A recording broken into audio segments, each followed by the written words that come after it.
Assalamualaikum warahmatullahi wabarakatuh. Waalaikumsalam. Selamat malam masyarakat Kota Bau-Bau. Selamat malam masyarakat Sulawesi Tenggara. Malam ini kita lanjut kembali bersama podcast Inspirator yang menjadi kedambaan masyarakat Kota Bau-Bau. Malam ini kita akan berdiskusi atau berbincang-bincang terkait survei. Karena kenapa di zaman sekarang ini terkait pilkada ini erat hubungannya dengan survei yang diterbitkan oleh lembaga-lembaga tertentu. Alhamdulillah di hadapan saya ada Bung Lajanur SIP MIP, Direktur Eksekutif Pusat Studi Analisis dan Kebijakan. Selamat malam Bung Lajanur. Dan Bung Rauda, ya, beliau adalah Sekretaris Eksekutif. Selamat malam Selamat malam. Ya. Bagaimana kabarnya? Alhamdulillah. Para tokoh-tokoh akademisi Kota Bau-Bau. Ya, mudah-mudahan malam ini kita bisa dapat mendengarkan pencerahan-pencerahan dari dua insan akademisi ini terkait survei, di mana malam ini kita akan membahas tentang urgensi survei dalam memotret tingkat kepercayaan publik terhadap penguasaan politik. Nah, saya awali dari Bung Lajanur dulu. Bagaimana terkait urgensi survei yang dimaksud ini? Terima kasih. Sebelumnya saya sangat berterima kasih kepada Bang Tony yang telah memberi ruang kepada kami insan akademik untuk mengambil kesempatan atau memanfaatkan kesempatan untuk nimbrung membicarakan soal politik kaitannya dengan survei ya. Ya. Jadi politik di era bebas seperti saat ini membutuhkan alat yang bisa dimanfaatkan oleh kontestan, kemudian yang bisa dimanfaatkan juga oleh masyarakat sebagai pemilih. Nah, alat yang saya maksud ini adalah survei itu sendiri. Gitu. Jadi bagi kontestan tentu mereka juga butuh ruang untuk bagaimana mereka bisa mensosialisasikan apa upaya-upaya mereka yang nantinya itu bisa menjadi ukuran nilai jual mereka terhadap masyarakat atau pemilih. Sebaliknya, pemilih untuk konteks saat ini mereka juga butuh informasi yang cukup di dalam melihat atau memotret posisi elit-elit yang akan bertarung dalam proses politik. Ya, dari situasi seperti inilah kemudian survei itu menjadi urgen untuk didorong gitu. Ya. Karena di survei ini pertama yang akan dilakukan adalah bagaimana kita menyediakan produk pertanyaan yang nantinya itu bisa dijadikan ukuran apakah proses politik itu diikuti oleh calon-calon yang representatif atau tidak gitu. Tentu tergantung dari bagaimana tingkat kepercayaan masyarakat terhadap kontestan yang ada gitu. Misalnya pertanyaan dalam riset itu sederhananya dalam survei itu mirip-mirip dengan pertanyaan-pertanyaan dalam penelitian-penelitian yang sudah dilakukan oleh para peneliti ya. Jadi misalnya pertanyaan yang dibuat itu bisa settingannya bisa menggali elektabilitas kontestannya, bisa juga pertanyaan itu didesain untuk melihat popularitas daripada kontestan yang ada. Jadi antara elektabilitas dengan popularitas itu beda-beda tipis gitu. Kalau elektabilitas ini bicara apa kontribusi, ya kan? Kontribusi dari kontestan yang kemudian itu bisa menjadi nilai jual dia. Ya. Kalau popularitas ini hanya bicara soal bagaimana dia ini dikenal oleh publik atau tidak, dikenal oleh masyarakat atau tidak, ya kan? Tentu agak mirip-mirip gitu. Ya mungkin untuk sementara itu yang bisa saya jelaskan terkait dengan pertanyaan tadi. Artinya bahwa elektabilitas ini terkait dengan karya ya? Iya. Iya. Karya seorang kontesan. Iya. Kalau gambaran dari Bung Roda gimana? Ya, baik. Terima kasih atas kesempatan yang diberikan kepada saya.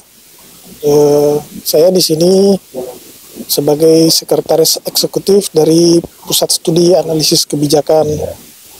Adapun dengan kegiatan lembaga kami yang memang fokus dalam kegiatan sosial, kemanusiaan, pendidikan, pengembangan ilmu pengetahuan, salah satunya adalah kegiatan survei, di mana semua itu berangkat dari kegelisahan kami ketika melihat realitas sosial yang ada di sekitar.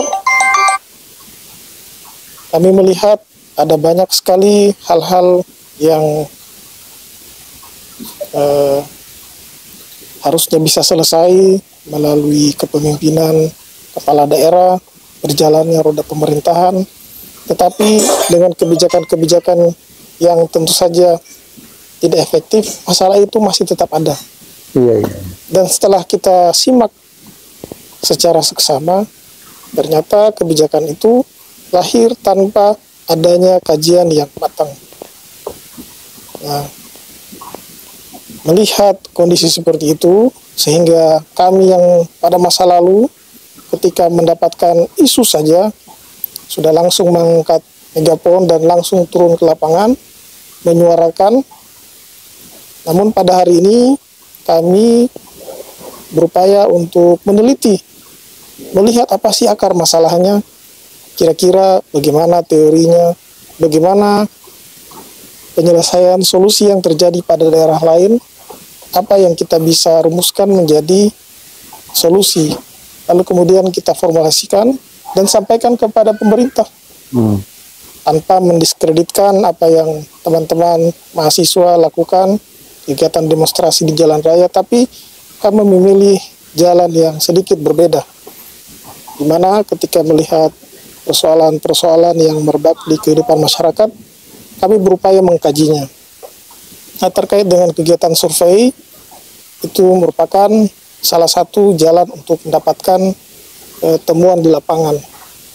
Nah, di dalam kaitannya dengan perkembangan kondisi saat ini, di mana merupakan masa-masa yang sangat dekat dengan pemilihan kepala daerah, survei adalah salah satu kegiatan yang paling banyak dibicarakan dan dilakukan, karena dengan survei maka dapat diketahui seperti bagaimana gambaran elektabilitas seseorang sehingga nanti dia memiliki potensi untuk menjadi calon kepala daerah.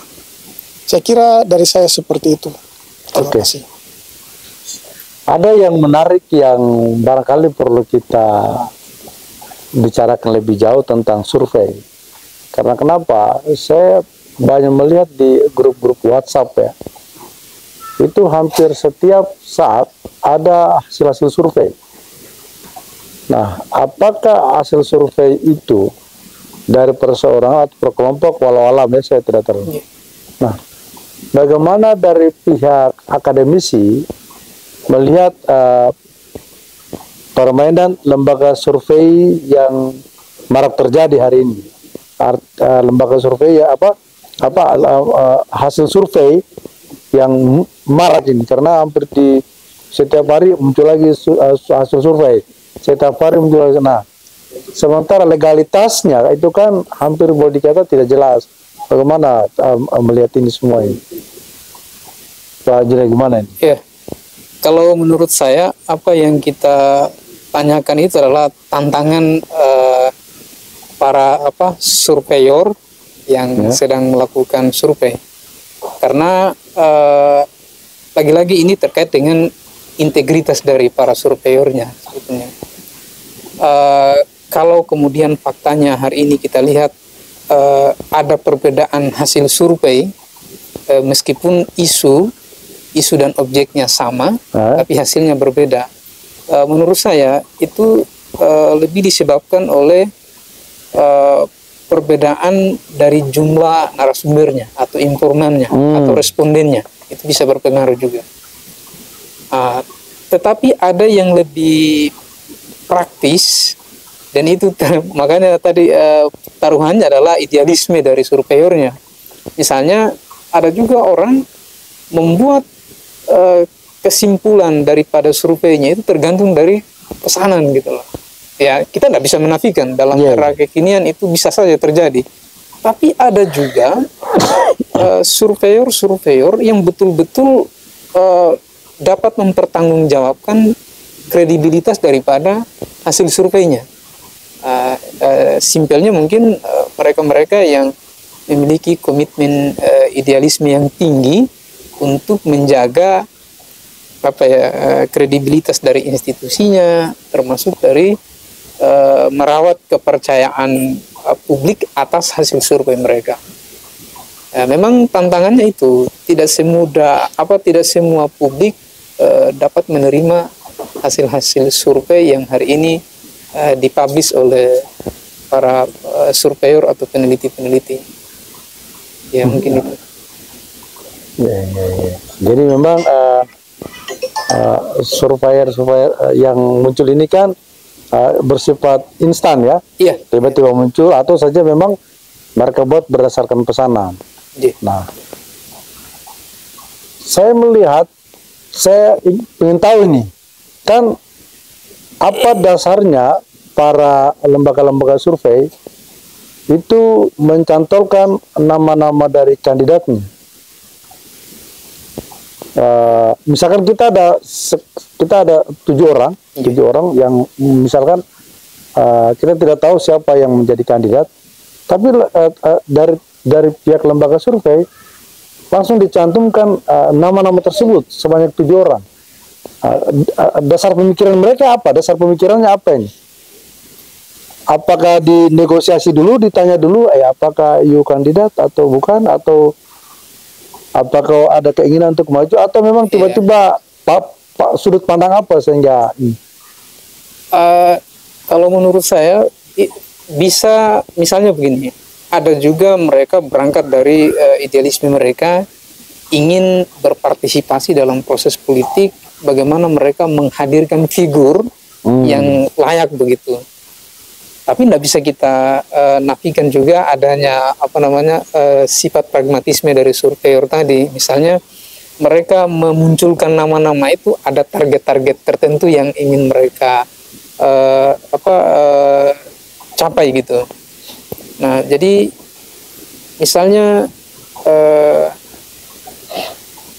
nama-nama orang itu dimunculkan, mereka ingin agar ada kedekatan atau kemitraan terselubung antara mereka dengan figur yang mereka munculkan itu. Gitu. Tapi ada juga orang mereka mencantolkan nama-nama dari figur yang ada ini betul-betul berangkat dari kesadaran mereka bahwa hanya orang ini yang pas untuk didorong menjadi kontestan yang akan bertarung. Oh, berarti tidak subjektif? Tidak subjektif, ya. Walaupun kita tidak bisa menafikan ada juga yang subjektif gitu loh. Gitu ya? Iya. Kalau Rada gimana melihat ini? Ya, baik, terima kasih. Dalam pengetahuan saya, lembaga survei yang melakukan kegiatan pencarian data di lapangan biasanya menginventarisir siapa saja sih tokoh-tokoh masyarakat yang nampaknya perlu dimasukkan dalam list kuesioner.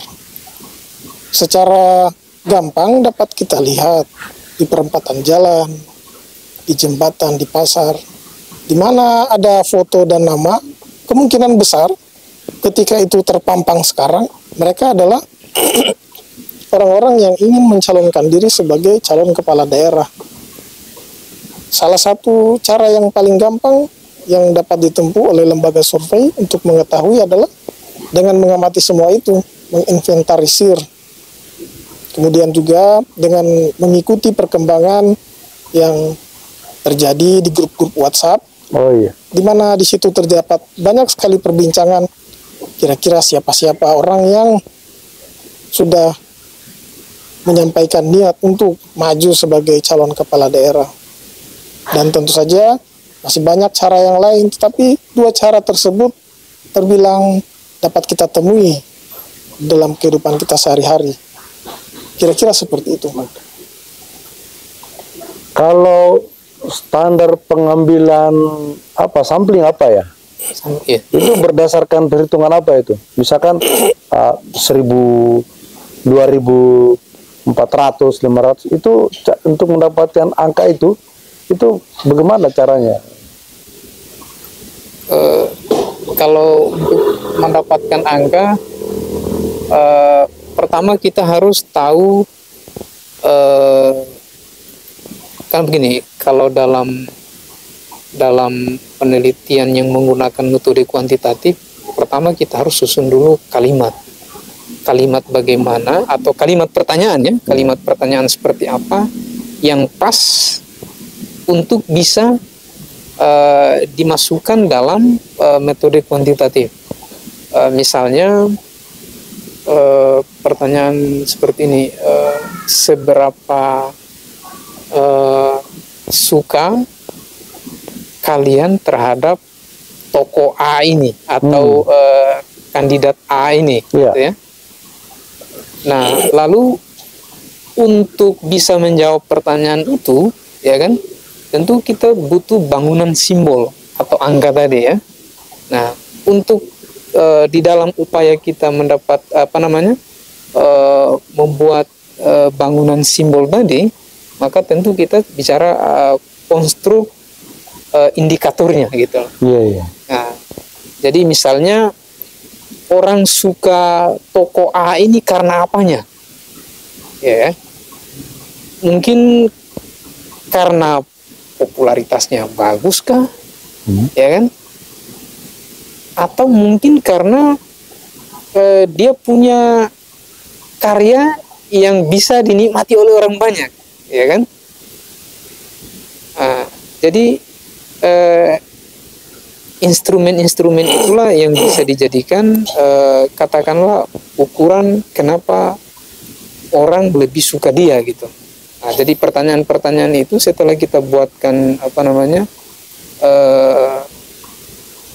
indikator orang menerima dia atau suka dia tadi, sekaligus itu juga bisa kita jadikan sebagai variabel. Atau seperti pertanyaannya tadi, untuk bisa kita ukur apakah apa penyebab orang itu lebih banyak suka dia dengan indikator katakanlah dia popularitasnya bagus tadi di tengah-tengah masyarakat. Ya, jadi angka-angkanya tergantung dari tadi. Oh, nah biasanya kita ambil contoh Bobo ini. Kalau Bobo kan DPT-nya informasi dari KPU itu kan 108 wajib pilih.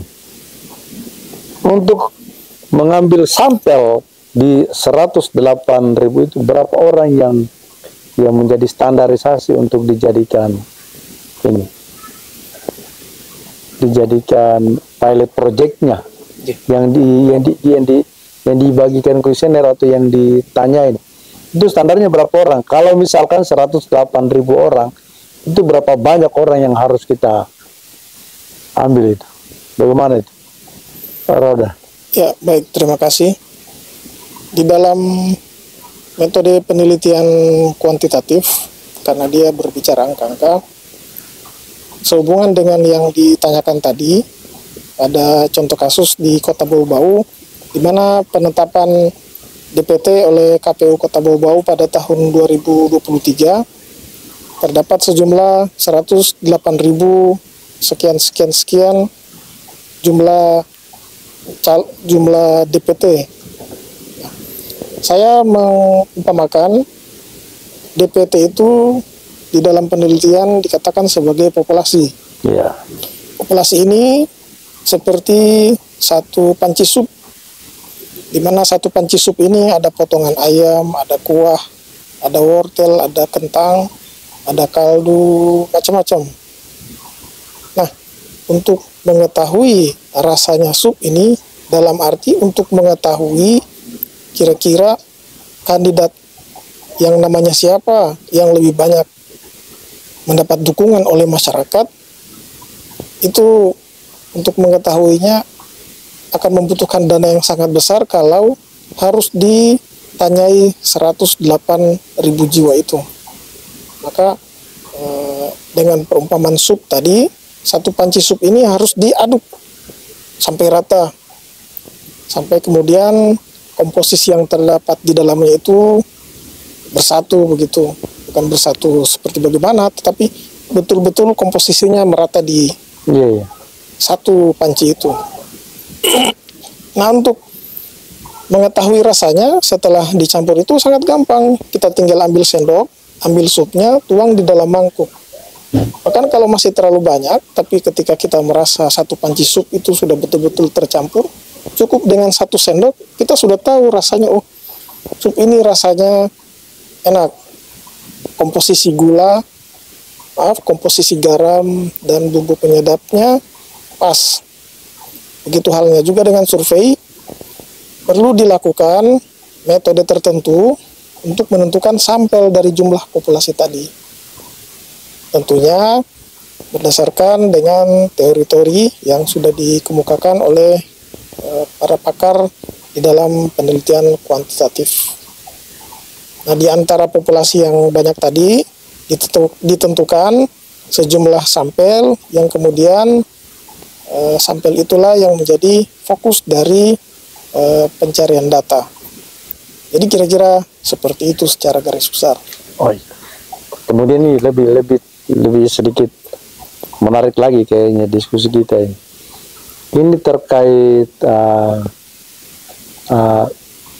penilaian. Perbedaan dan kesamaan terkait satu orang yang disurvei dalam pencalonan itu dengan ketika dia muncul pasangannya, itu biasanya nilainya itu apa naik apa turun ya, elektabilitasnya maupun popularitasnya. Nah, ini juga biasanya kebiasaan kita itu kalau sudah ada pasangannya dia naik surveinya kan, hasil survei. Atau kalau dia dapat pasangan yang tidak bagus dia turun. Itu apa yang menjadi sebuah apa permasalahan kira-kira itu ketika kita masuk kepada persoalan paduan figur ini. Maksudnya apakah lembaga survei bisa mengatur itu atau dilepas begitu saja untuk meningkatkan atau memberikan penilaian kepada mereka? Iya, kalau menurut saya begini, hasil survei itu kan tahapannya ada survei pendahuluan ya, survei perdana itu biasanya kalau di objeknya kita menyurvei kontestasi politik, biasanya di momen-momen awal belum terjadi penetapan calon dengan pasangannya, itu tidak absolut, pasti akan bergeser setelah ada pasangannya. Pergeserannya itu bisa positif, bisa negatif. Positif dalam arti terjadi peningkatan gitu. Misalnya yang tadinya 30% ya kan, bisa jadi 35% ya kan. Pergeserannya itu bisa positif kalau kemudian pilihan pasangannya itu tepat. Misalnya yang dipilih pasangannya ini juga menurut hasil survei juga bagus gitu. lalu kemudian mereka disandingkan, bisa berdampak positif, artinya elektabilitasnya meningkat. Tapi kalau pilihan kita, pilihan pasangannya itu pada orang yang tidak tepat, dampaknya juga bisa berpengaruh pada hasil berikutnya, dia akan bisa menurun gitu. Kalau yang saya tahu gitu. Nah, di bulan Juni ini kan, ini para kandidat-kandidat calon wali kota di Bowo kan sudah mulai muncul ini. Nah, bagaimana lembaga Anda menyikapi keberadaan dari kandidat-kandidat ini?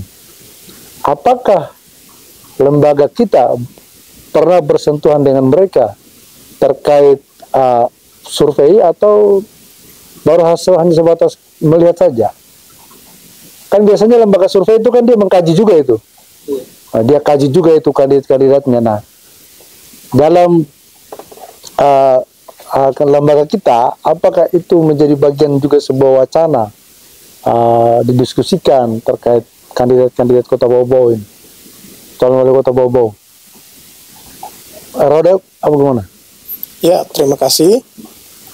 Jadi lembaga kami memang melihat bahwa pada masa sekarang ini sangat banyak orang-orang yang ingin maju sebagai kandidat kepala daerah. Tentunya kami juga melakukan kajian, kami juga melakukan kegiatan penelitian, pencarian data di lapangan terkait sosok-sosok yang digadang-gadang akan maju sebagai kandidat kepala daerah. Dan hasil kajian itu tentu saja yang pertama dapat berguna bagi kami untuk melihat seperti apa sih masyarakat di daerah ini, keberpihakannya, kecenderungannya kepada tokoh-tokoh tertentu, agar supaya kami memiliki pendirian yang kuat, karena pandangan kami berdasarkan dari hasil penelitian yang memang itu dilakukan, bukan berdasarkan katanya-katanya. Kira-kira seperti itu. Peran lembaga surveinya kita ya terhadap pilkada Kota Bau seperti apa? Peran kali ini salah satu lembaga survei baru ya di Kota Bau ya. Saya pikir ini cukup bagus juga untuk dilirik oleh para kandidat, agar supaya hasil survei yang ditayang itu benar-benar terlegitimit. Nah, saya juga barangkali merasa bersyukur ya dengan adanya lembaga ini. Itu seperti apa harapan-harapan kita ini terhadap para kandidat yang ada di Kota Bau terkait hadirnya lembaga kita ini? Pak Juna kira-kira? Ya. Terima kasih. Menurut saya yang sudah kami persiapkan di lembaga kami tentunya menghadapi event politik ke depan ini adalah kami memiliki prinsip dan komitmen bagaimana berusaha mendemokratisasikan informasi semaksimal mungkin agar kemudian masyarakat itu memiliki ruang yang cukup untuk mendapatkan informasi. Nah, salah satunya cara adalah kita menyediakan survei-survei yang kredibel untuk bisa diterima oleh publik di Kota Bau. Gitu ya. Pak Roda? Ya, terima kasih. Dalam pandangan kami, lembaga survei yang ada di Kota Bau, Sulawesi Tenggara ataupun di Indonesia pada saat sekarang ini menjadi pihak yang sangat dibutuhkan oleh kandidat. Mengapa? Karena kegiatan penelitiannya menjadi salah satu tolak ukur, sehingga tentu saja partai politik, gabungan partai politik dapat memberikan rekomendasi partainya. Nah, terkait perbedaan katakanlah rilis hasil survei lembaga A, rilis hasil survei lembaga B. Di dalam ilmu pengetahuan, hal itu bisa saja terjadi. Misalnya itu dikarenakan pengambilan survei yang berbeda waktunya, yang diambil pada daerah-daerah yang berbeda, dan terdapat banyak parameter yang lain yang dapat membuat hasil survei bisa menjadi berbeda. Namun demikian, walaupun lembaga kami ini baru berjalan sekitar 3 tahun, yang secara administratif sudah sangat lengkap, memiliki akta notaris, SK pengesahan dari Kemenkumham. Kami juga melakukan konfirmasi status wajib pajak ke Dirjen Pajak. Kami juga memiliki alamat kantor sekretariat yang jelas, melaporkan keberadaan diri kepada Kesbank. Sudah selayaknya sebagai sebuah lembaga yang memiliki konsentrasi kepada perkembangan ilmu pengetahuan yang pada masa sekarang ini secara praktis pada kegiatan-kegiatan survei tidak lupa untuk mempersiapkan hal-hal administratif seperti itu. Karena walaupun mungkin saja hasil presentase temuan di lapangannya bisa memukau, tetapi kalau tidak memiliki dasar dokumen yang jelas, ya bisa jadi presentasi hasil temuannya menjadi diragukan. Kira-kira dari saya seperti itu. Nah, ini terakhir. Apakah hasil survei itu punya pengaruh besar terhadap target kemenangan salah satu kandidat atau seperti apa? Ya, menurut saya sangat berpengaruh. Pengaruhnya ya? Sangat berpengaruh, tetapi juga tergantung dari bagaimana integritas dari lembaganya, sejauh mana surveyor dalam lembaga survei itu mampu mempertanggungjawabkan hasil survei, ya, mulai dari bagaimana cara mereka membuat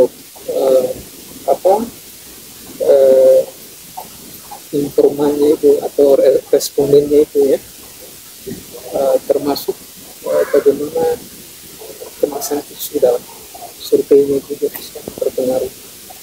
Jadi menurut saya itu bisa memberi dampak tinggi terhadap kualitas proses politik.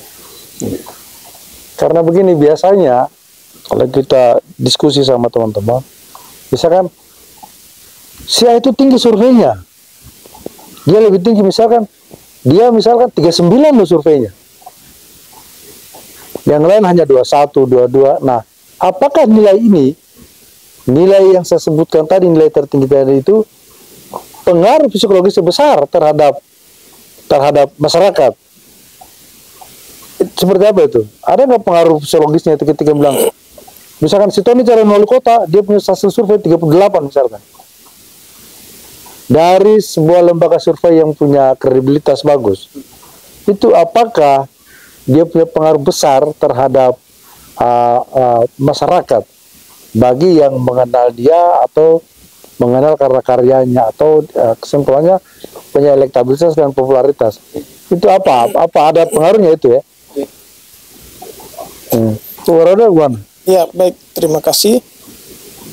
Tentu saja rilis hasil survei seperti itu memberikan pengaruh ataupun dampak psikologis baik kepada kandidat maupun kepada tim sukses dan masyarakat tentunya.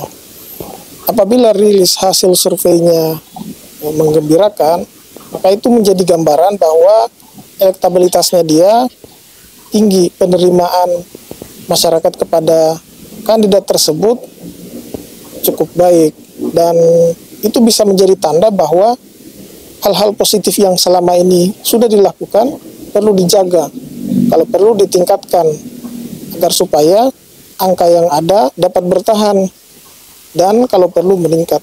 Sedangkan rilis hasil survei yang hasilnya kurang menggembirakan itu bisa menjadi bahan evaluasi agar supaya hal-hal yang kurang itu bisa ditingkatkan sehingga dapat berkontribusi meningkatkan angka persentase dari hasil survei. Nah, itu bisa menjadi pertimbangan apakah akan tetap maju dengan kerja-kerja yang sudah ada kah atau harus merubah pola kerja. Hasil survei itu kan memang perlu dilakukan secara berkala untuk melihat sudah sejauh mana kerja-kerja membawa hasil di masyarakat. Apabila hasil surveinya stagnan bahkan menurun, itu bisa menjadi gambaran bahwa tidak ada perubahan yang bisa dihasilkan. Karena hasil survei itu kan dia menjadi sebuah indikator. Dia bukan merupakan hasil bahwa dia menang, tidak. Tetapi itu merupakan tanda sejauh mana kemungkinan penerimaan masyarakat kepada kandidat itu. Jadi ada juga sebuah pertimbangan yang matang kali ya dari kandidatnya ketika dia lihat hasil surveinya tidak masuk ya atau di bawah standar, itu juga bisa menjadi pertimbangan jangan kita maju karena survei kita rendah. Jadi itu salah satu manfaat ya dari survei, dan itu juga menjadi motivasi bagi kandidat-kandidat yang punya nilai survei bagus. Nah, sebelum kita akhiri, saya mau dengar dari para master surveyor ini. Closing statementnya seperti apa ini? Misalkan terkait lembaganya kita, yang ada hubungannya dengan Pilkada Kota Bau-Bau, begitu juga sebaliknya. Jangan dulu. Terima kasih. Jadi pada intinya lembaga survei dimanapun itu sangat penting, apalagi jika dikaitkan dengan proses politik ya. Jadi itu lembaga survei menjadi urgen sebagai media untuk bagaimana mensosialisasikan kontestan yang ada, termasuk memberi konfirmasi kepada publik atas profil daripada kontestan yang ada. Kemudian seperti yang saya sampaikan di awal tadi, survei juga ini menjadi alat bagi masyarakat untuk menjangkau informasi tentang kontestan yang sedang mereka pilih. Begitu. Sehingga atas dasar itu kami di sela-sela menghadapi momen Pilkada Kota Bau-Bau ini merasa terpanggil untuk menyediakan survei yang kredibel juga.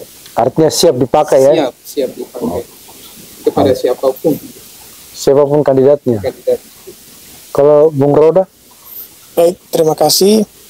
Kami dari Pusat Studi Analisis Kebijakan berharap melalui momen perhelatan politik pada masa sekarang ini dapat menjadi ajang untuk saling mengenal, dapat meningkatkan intensitas interaksi, dapat merajut kembali hubungan yang renggang yang pernah terjadi pada kegiatan pemilihan legislatif yang lalu.